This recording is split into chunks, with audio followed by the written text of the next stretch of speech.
এখানে টিচ বাড়ি অনিমা চ্যানেল। আশা করি সবাই তোমরা ভালো আছো, সুস্থ আছো। তোমাদের ফার্স্ট ইউনিট পরীক্ষা কেমন হলো সবাই জানো। আশা করি তোমাদের সকলের পরীক্ষা ভালো হয়েছে। চলো শুরু করা যাক। প্রথমেই আসি আজকে ক্লাস 7 এর চ্যাপ্টার 6 থেকে মূল নিয়ে আলোচনা করবো। ঠিক আছে, এটা হলো চ্যাপ্টার 6 এর একদম প্রথম অংশ, মূল। এবার দেখো, মূল তোমরা তো সকলেই দেখেছো কম বেশি। এবার দেখো যে বাড়িতে গাছ আছে, সেই যে মূল দেখি, সেই মূল কিন্তু তৈরি হচ্ছে ধরো খুব ছোট একটা বীজ থেকে। এটা তোমরা একটা ছোট পরীক্ষা করতে পারো, সহজেই দেখতে পাবে। একটা বীজকে জলে প্রথমে মোটামুটি একদিন ভেজাবে, মানে সারা রাত একটা ছোলাকে, দুটো তিনটে ছোলাকে জলে ভিজিয়ে রাখলে তারপরের দিন সেই ছোলাটাকে ভিজে কাপড়ে মুড়িয়ে সারাদিন রেখে দিবে। ঠিক আছে, ওই বাটি থেকে তুলে নিয়ে একটা ভিজে কাপড়ে মুড়িয়ে সারাদিন রেখে দিবে। তারপর দেখবে কি আস্তে আস্তে, এটা নির্ভর করে ছোলা বীজের কোয়ালিটির উপর। কারোর ক্ষেত্রে 3 দিনের মাথায়, কারোর ক্ষেত্রে 2 দিনের মাথায় আস্তে আস্তে ছোলার অঙ্কুরোদ্গম হয়। এবার অঙ্কুরোদ্গম কি, দেখো যদি এটা ছোলা বীজ হয়, খেয়াল করবে ছোলা বীজের এইখান থেকে একটা সাদা মতো একটা কি বলবো বর্ধিত অংশ দেখা যায়। ঠিক আছে, এবার ছোলাটাকে যদি আরো বেশ কিছুদিন ভিজে কাপড়ের মধ্যে মুড়িয়ে রাখো বা জলে ভিজিয়ে রাখো, তাহলে দেখবো কি এইখান থেকে এরম অংশটা বাড়তে থাকে আর ওপর দিকে এরম। এই অংশটা হলো ভ্রূণমূল আর এটা হলো ভ্রূণমুকুল। তাহলে এই যে ছোলাটাকে যখন এরা অঙ্কুরোদ্গম হলো, এটাকে মাটিতে দিলে এই অংশটা থেকে পরে তৈরি হয় হলো তোমার মূল। তাহলে মূল কোথা থেকে তৈরি হচ্ছে? ভ্রূণমূল থেকে। ঠিক আছে, তাহলে যখন আমরা মূলের সংজ্ঞা লিখবো কি বলবো? ভ্রূণমূল থেকে নির্গত যে অংশ মাটিতে প্রবেশ করে গাছকে মাটির সঙ্গে শক্তভাবে আটকে রাখে এবং জল ও জলে দ্রবীভূত খনিজ মৌল শোষণে সাহায্য করে, তাকে মূল বলছে।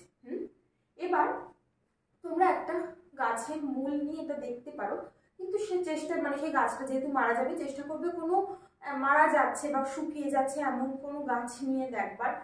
সেক্ষেত্রে এইরকম মূলের স্ট্রাকচার দেখতে পাবে। ঠিক আছে, মূল সাধারণত মূলকে যখন দেখা হয় প্রপার যে মূল, সেই মূলটাকে যদি তোমরা মানে টেনে বের করে নাও এবং দেখো কোন কোন গাছের ক্ষেত্রে, ছোলা গাছের ক্ষেত্রে, যে কোনো রকম যাদের ক্ষেত্রে স্থানিক মূল তাদের ক্ষেত্রে এটা দেখা যাবে। আমি ক্রমশ আসছি স্থানিক মূল কাকে বলে। এই জাতীয় মূলগুলোকে যখন তোমরা দেখো, চেষ্টা করবে কি মূলটাকে মাটি থেকে তুললে তারপর একটু জলে ধুয়ে নেবে, ধুয়ে নিয়ে সাদা কাগজের ওপরে সেই মূলটাকে রেখে উপরে আতশ কাঁচ ধরে দেখার চেষ্টা করবে। তোমাদের অনেকের জ্যামিতি বক্সের মধ্যেই খেয়াল করবে আতশ কাঁচ থাকে, সেই আতশ কাঁচ দিয়ে দেখার চেষ্টা করবে। সেক্ষেত্রে দেখতে পাবে মূলের প্রধানত 4টে অংশ। প্রথম যে অংশ সেটা হলো মূলত্র। যে টুপির মতো অংশ দেখছো, এটা হলো মূলত্র। এটার নাম মূলত্র কেন? মূলত্র হলো এটা যেহেতু টুপির মতো অংশ, এটা কি করে, এটা একরকম মানে পিচ্ছিলকারক পদার্থ বার করে, যার ফলে মূলটা কি করে, মাটিকে ভেদ করতে এগিয়ে চলে এবং মাটির সাথে একটা ঘর্ষণ হয়। সেই ঘর্ষণটা যাতে না হয় সেইটাকে রোধ করার জন্য। তাহলে প্রথম যে মূলের একদম ডগার কাছে ছোট্ট টুপির মতো অংশ, ছবিতে যেরকম রেখেছি এতটা প্রমিনেন্ট ভাবে বোঝা যায় না, আতশ কাছে দেখলে তবেই বোঝা যাবে, সেটা হলো মূলত্র। মূলত্রর পরে যে অংশ সেটা হলো, এটা হলো বর্ধনশীল। বর্ধনশীল নামটা থেকে বুঝতে পারছো এই মূলের এই অংশটা বৃদ্ধি পায়। বৃদ্ধি পায় মানে মূলটা ধরো যত মাটিতে নামতে থাকে তত এই অংশটা বড় হতে থাকে। ঠিক আছে, মানে বর্ধনশীল অংশটা বড় হতে থাকে। মানে মূল যত মাটির নিচে গভীরে প্রবেশ করতে থাকে।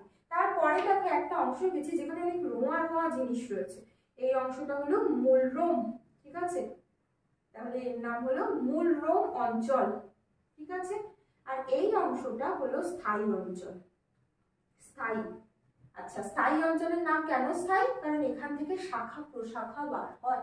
তাহলে একটা মূলের শাখা প্রশাখা যে বার হয় ওপর দিকের অংশটা, মানে এটা যদি মাটি হয়, মাটির তলার যে অংশটা সেটা হলো স্থায়ী অঞ্চল। এই অংশে দেখো এই যে শাখা মূল, প্রশাখা মূল এরকম দেখা যায়। তার তলায় যে অংশ সেটা হলো মূলরোম অংশ। অনেক রোমের মতো এককোষী মূলরোম থাকে। ঠিক আছে, আচ্ছা এই যে মূলরোম অংশ, এটা কি করে, মাটি থেকে জলকে টেনে নিতে সাহায্য করে। তাহলে মাটির যে জল সেটাকে টেনে নিচ্ছে। তারপরের অংশ হলো বর্ধনশীল অংশ। ঠিক আছে, বর্ধনশীল মানে এই অংশটা বৃদ্ধি পায় আর তার তলায় হলো মূলত্র। বইতে এরকম ভাবে মানে তোমাদের এরকম ভাবেই লেখা আছে, যখন মূলের মানে গঠন লিখবে তখন এরকম ভাবে লিখবে মূলত্র, বর্ধনশীল, মূলরোম আর স্থায়ী অঞ্চল। ঠিক আছে, মূলের একদম মানে ডগার দিক থেকে আস্তে আস্তে মাটির দিকের অংশ এরকম ভাবেই মেনশন করা থাকে। তাহলে এই প্রত্যেকটা অংশ মানে গঠন এবং কাজ করতে হবে, ঠিক আছে। আমি প্রত্যেকটার কাজ বললাম, খেয়াল করে ভালো করে এই জায়গাটা পড়ে দেবে। তারপর হলো মূল কয় প্রকার।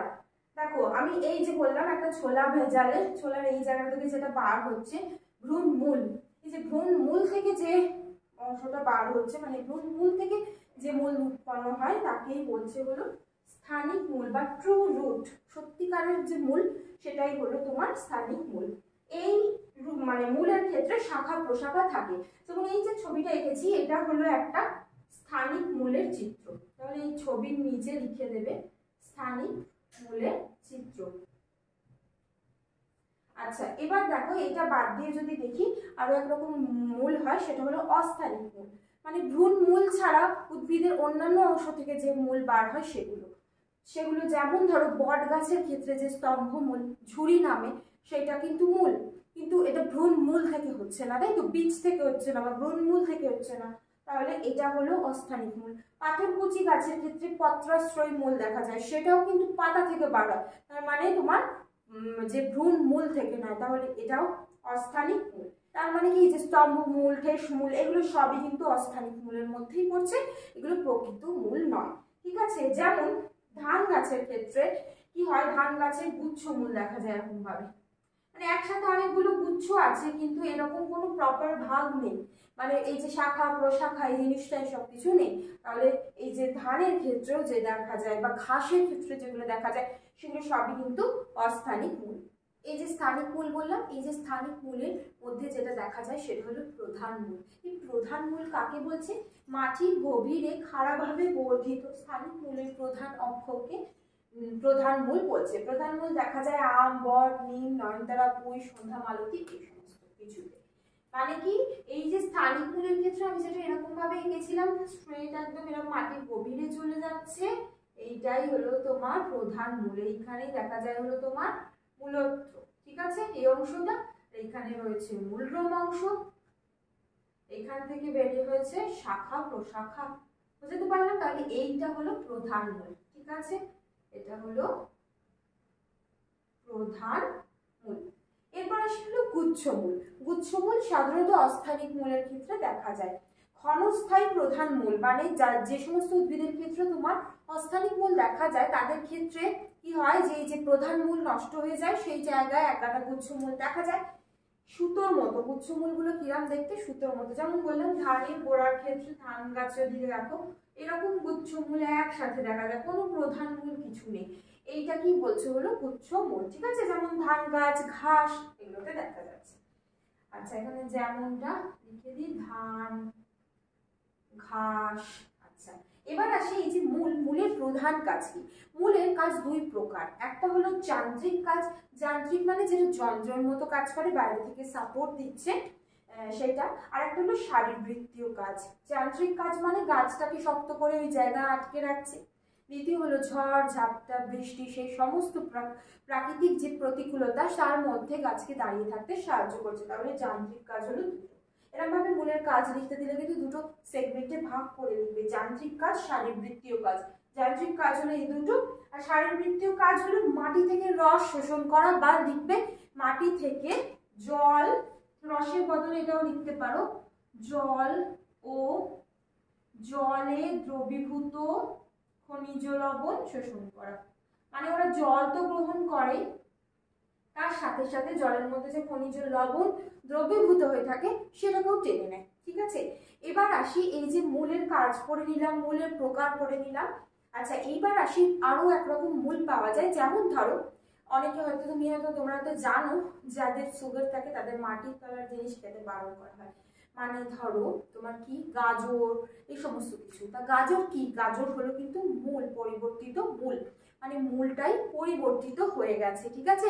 এই প্রকার বিভিন্ন রকম জিনিস হয় যেগুলো কিন্তু মূলের মধ্যে ওরা কখনো খাদ্য সঞ্চয় করেছে বা বিভিন্ন কারণে মূলের পরিবর্তন দেখা যায়, সেইগুলোকে বলা হলো পরিবর্তিত মূল। এই পরিবর্তিত মূলটা চলো বুঝে নিই, এবং পরিবর্তিত মূল অনেকগুলো প্রকার হয়, সেগুলো সব কটা ডিটেলসে বুঝে নেব। এখন আসি যে পরিবর্তিত মূল পড়লাম, সেই পরিবর্তিত মূলকে কয় ভাগে ভাগ করা যায় ও কি কি। দেখো এই জায়গাটা তোমাদের বইতে নেই, কিন্তু এই জায়গাটা সম্পর্কিত প্রচুর প্রশ্ন এই যে মূল সংক্রান্ত যে প্রশ্নগুলো রয়েছে তার মধ্যে রয়েছে। তাই আমি তোমাদেরকে বলবো এই ছকটা পড়ে নাও এবং সেই সংক্রান্ত যখন এই প্রশ্নগুলো সলভ করতে যাবে সেগুলো থেকে কিন্তু সহজেই তোমরা উত্তর মানে লিখতে পারবে, ঠিক আছে? সেই জন্য এই ছকটা পড়া দরকার। তোমাদের বইতে দেয়নি, কিন্তু মানে সমস্ত প্রশ্নে তোমাদের এই মূল সংক্রান্ত যে প্রশ্নগুলো আছে তাতে সমস্ত কিছু আছে। আচ্ছা, এই পরিবর্তিত মূল বলতে কি বোঝো?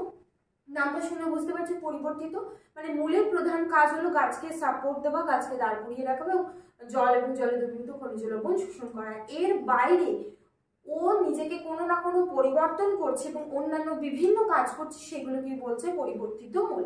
এই পরিবর্তিত মূল প্রধানত দুই প্রকার। দেখো, একটা হলো পরিবর্তিত স্থানিক মূল আর একটা হলো পরিবর্তিত অস্থানিক মূল, ঠিক আছে? তাহলে এই মূলের প্রকারভেদ অনুযায়ী দুই প্রকার হয়ে যাচ্ছে, একটা হলো স্থানিক মূল বা প্রধান মূল আর একটা হলো অস্থানিক মূল, ঠিক আছে? এবার এই যে পরিবর্তিত স্থানিক মূল মানে এই স্থানিক মূলটা পরিবর্তিত হয়ে গেছে, কেন হয়েছে? দুটো কারণ, একটা হলো খাদ্য সঞ্চয়ের জন্য আর একটা হলো শারীরবৃত্তীয় কাজের জন্য। হ্যাঁ, এবার এই যে খাদ্যের জন্য যে পরিবর্তন হয়েছে সেটাকে আবার তিন ভাগে ভাগ করা যাচ্ছে। একটা হলো মূলাকার, ঠিক আছে, যে প্রধান মূলের ক্ষেত্রে কি বলবো ও মানে মূলের মতো আকার নিচ্ছে, যেমন মূলা হয় না, সেই মূলার মতো আকার নিচ্ছে, সেইটা একটা হলো মূলাকার। একটা হলো গাজরের মতো আকার যেটা সে বলে শঙ্কুক আকার, আর একটা হলো শালগম আকার, ঠিক আছে? শালগম মানে কি? এইটার মূলটার ওপর দিকেই বেশি, নিচের দিকে এর কিন্তু বৃদ্ধিটা প্রায় নেই, এটা বলে শালগম আকার। শঙ্কুক আকার মানে অনেকটা শঙ্কুর মতো।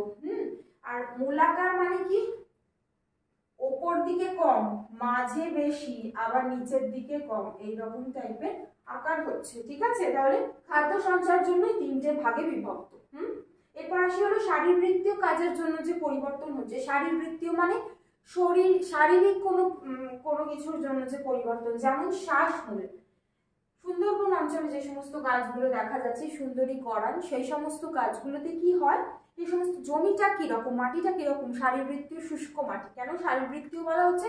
সেই মাটিগুলো একদম মানে মাটিগুলোতে জোয়ার ভাটা আসে, মাটিগুলো ভিজে থাকে, কিন্তু সেই ভিজে মাটি হওয়া সত্ত্বেও সেই মাটিগুলো থেকে কিন্তু মানে কি বলবো, উদ্ভিদ সেই মাটিগুলো জল শোষণ করতে পারে না এবং বাতাসও পায় না। সেই জন্য সেই সমস্ত জায়গায় যে গড়ান, সুন্দরী, এই সমস্ত জায়গাগুলোতে মূল মাটির নিচে প্রবেশ করে, আবার প্রবেশ করে উপর দিকে উঠে আসে, ঠিক আছে?